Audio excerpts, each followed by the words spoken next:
Jadi dalam Islam, yang pertama sekali kita digalakkan untuk memberikan pertumpuan kepada kaum kerabat kita. Kaum karabah. Wa ati dzal qurba haqqahu wal miskin.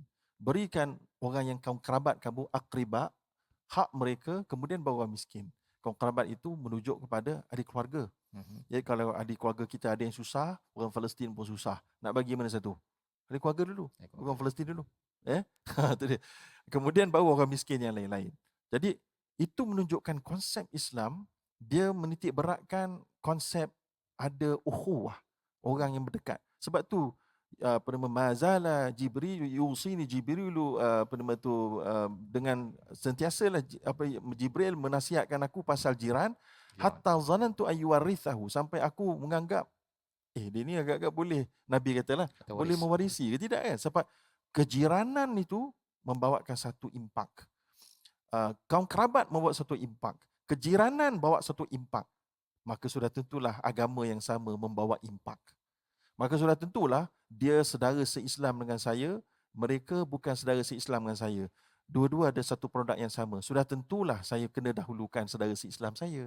Kerana impaknya persaudaraan akidah tadi. Ya. Jadi itu tidak dapat dinafikan.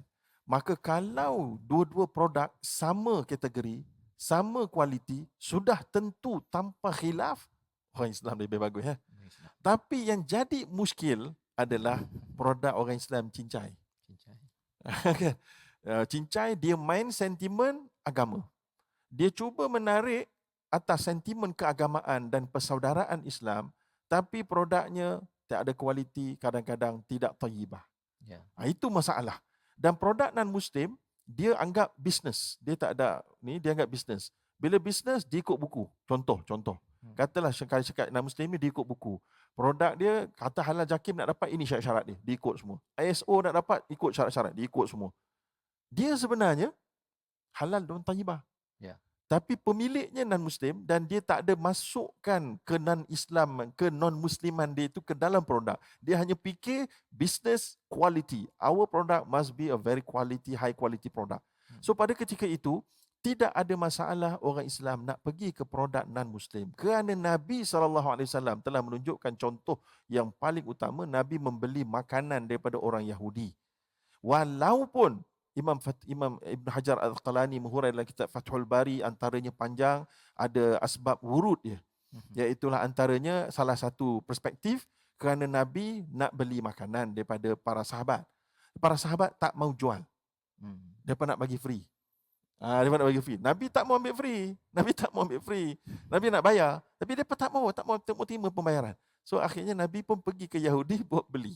Beli pula sebab apa? Sebab Nabi beli dengan hutang. Sebab tu sahabat tak mau berjual kat Nabi. Ambil terus je lah. Nabi tak mau. Nabi tak nak gunakan kedudukannya sebagai Nabi itu. Macam kita gunakan kedudukan sebagai ustaz. Oh sudah kan. Untuk mendapat diskaun ke. Untuk mendapat apa. Nabi tak mau guna.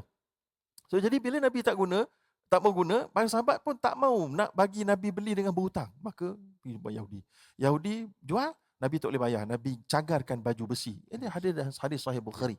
Kan? Tapi walaupun itu asbabul wurud, tetap ia menjadi ikrar, takrir Nabi boleh jual beli dengan orang Yahudi berhutang lagi. Tapi dengan syarat dia bukan kafir harbi lah.